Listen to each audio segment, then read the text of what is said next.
Ketua DPR Ade Komarudin memastikan RUU Taks Amnesti bakal dikebut setelah DPR reses. Saya agak kaget juga membaca beberapa media tersandra.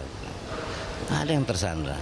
Jadi teks amnesti akan berjalan dan tentu pembahasannya, teman-teman fraksi itu dalam pembicaraan informal dengan saya, ya kita cooling down dulu lah sekarang. Jadi nanti sehabis reses kita kebut jalannya dan proses di balik, proses di DPR akan dilakukan terus. Nah nanti pada persidangannya akan datang, insya Allah selesai. Iya, Pak Suryadi, ada versi, saya mau dapatkan pandangan dari luar DPR saja. Ada versi harapan, ada versi realita yang mungkin juga masih akan panjang pembahasannya ini kalau lihat ini. Pak Suryadi melihatnya, apakah cukup optimis ini akan cepat selesai? Kalau kami pikir ya ini optimis. Ya. Di pembahasan di DPR? Di pembahasan di DPR. Kenapa? Karena saya melihat ya, ini kalau tadi Pak Kara mengatakan ya, apa sih kalau aneka teks amnesti ini dia punya negatifnya? Lebih sedikit. Nah, kalau saya pikir kalau orang-orang kita, kan orang-orang pintar semua. Termasuk di DPR ya? Termasuk di DPR. Nah, dan juga orang-orang yang sangat loyal dan juga mau membangun negara kita. Nah, kalau sudah tidak negatifnya sedikit, ya kalau ditahan-tahan, kan orang kan bertanya, kenapa sih ini sesuatu yang positif bisa membangun negara, bisa mengurangi pengangguran, mengurangi kemiskinan, kok ditahan-tahan? Jadi saya punya pikiran itu pasti positif dan cepat gitu. Ya, begini, kembali saya menegaskan ini tujuannya pemerintah apa sih sebenarnya? Jangka pendek atau jangka panjang? Ya kan? Nah, kalau jangka pendek, maka kami memiliki pandangan lebih bagus melakukan efisiensi. Jangka pendek atau jangka panjang nanti kita punya dari Dijen Pajak. Biar nanti Pak Syarif Hasan bicara dengan pihak dari Dijen Kalau Pajak. berbicara tentang tadi disampaikan supaya ekonomi ditumbuh, saya pikir begini, secara makro memang salah satu variabel pertumbuhan ekonomi kan adalah mengalirnya modal dari luar masuk ke dalam. Ya, dan salah satu modal yang masuk ke dalam itu adalah yang dimiliki oleh orang-orang Indonesia. Yang repatriasi, yang bisa diwadahi dengan teks amnesti ini. Jadi lagi-lagi kalau memang ada dalam negeri juga cukup. Dalam negeri bisa ditumbuh. Lebih banyak mungkin. Yang di bawah pantau. Investasi itu bisa dari luar negeri masuk, bisa dalam negeri.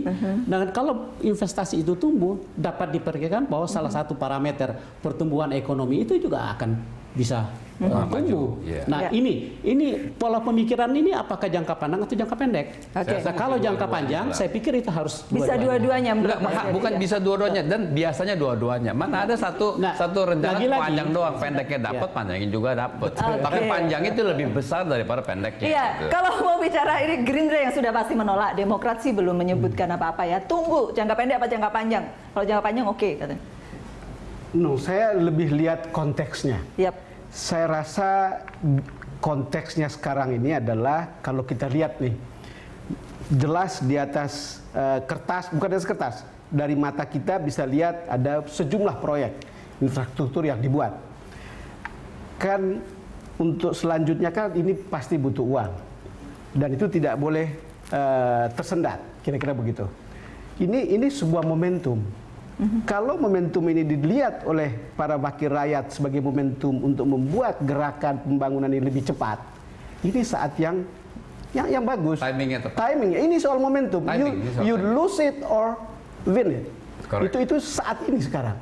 Kecuali kalau misalnya kita tidak percaya pemerintahan yang bagus untuk melakukan ini. Kan ini kan tergantung. Ini dari segi politik, dari segi sosial dan seterusnya kan kita bisa melihat. Tetapi kalau dalam waktu 1,5 tahun kita lihat MRT jalan, LRT jalan, kira-kira gitulah. Lalu kemudian tol mulai jalan, bukan sekedar groundbreaking. Bukankah ini sebuah momentum yang kemudian akselerasinya bisa dibantu gitu? Itu pertanyaan saya. Betulnya. Timingnya dan kemudian apakah DPR memang tidak percaya sama pemerintah gitu? Ya, Mas Kara, Anda lihatnya seperti apa sekarang ini? Kalau misalnya ini timing, Bang Don tadi katakan udahlah. Timingnya udah pas ini sekarang ini, kemudian ya pemerintahnya toh sejauh ini bisa dipercaya. Ya mungkin belum dijelaskan yang disebut timing. Saya kira memang tersisa tahun ini karena kan kita semua tahu bahwa mulai 2017 bahkan 2018 ya itu ya. tapi dimulai 2017 kan ya Pak ya, Ada itu sudah automatic exchange of information, di mana semakin banyak negara yang bahkan selama ini menjadi tax haven itu juga akan membuka gitu. Jadi saya kira memang momentumnya tahun ini gitu. Saya kira karena kalau kita tunggu sampai tahun depan, pemerintah nanti uang yang di luar itu malah bisa diambil oleh negara-negara lain yang mungkin menawarkan insentif yang lebih baik dari daripada kita. Indonesia. Ya. Sedikit tanggapannya boleh?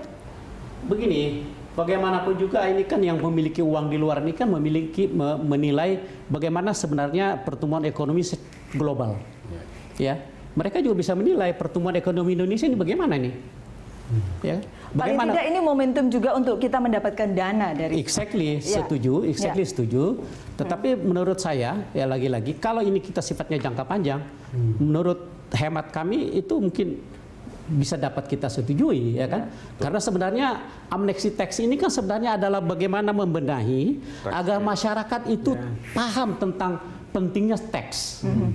Paham bahwa sebenarnya teks yang dibutuhkan pemerintah itu adalah untuk membangun Indonesia lagi. Iya. Sehingga mereka harus disiplin. Betul. Ya, mereka Jadi kita start dari harus nanti, harus taat membayar pajak.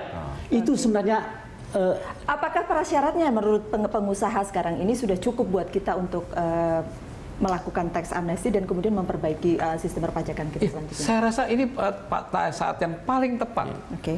Ya, yang pertama, tadi dikatakan ya bahwa kita ini ya bagaimana supaya si pembayar pajak yang dulunya nggak benar jadi benar. Nah, yang belum bayar jadi ikut bayar. Yang sudah bayar? Yang sudah bayar mungkin yang sudah bayar dulunya nggak full jadi penuh. Kenapa? Karena tahun depan udah ada automatic exchange of information. Itu timing yang paling tepat. Ya udah nggak usah. Nah, kalau semua udah berpikir demikian, ya tinggal di dalam pajaknya itu sendiri membenahi IT-nya, sistemnya supaya data-data yang masuk itu bisa dipergunakan untuk jangka panjangnya. Misalkan semua masuk data nih, maka katakan aja let's say 2.000 triliun, 3.000 triliun masuk. Tapi kan itu mesti di follow up tahun depannya. Yuk masuk uang sekarang ya, tahun depannya dibikin apa? Pajaknya mana kan gitu. Jadi intinya ya udah sekarang semestinya sekarang ini harapannya adalah tax ratio Indonesia ini bisa naik. Bisa naik. Ya. Jangan hanya sekitar 13% aja. Kita jeda dulu sekarang ya. Mestinya bisa lebih tinggi 15% gitu. Kita jeda dulu dan saya kesamaan. terima kasih ke Pak Suryadi karena sudah hadir di The Headlines. Terima kasih ya Pak ya. Kami akan kembali untuk Anda saat lagi.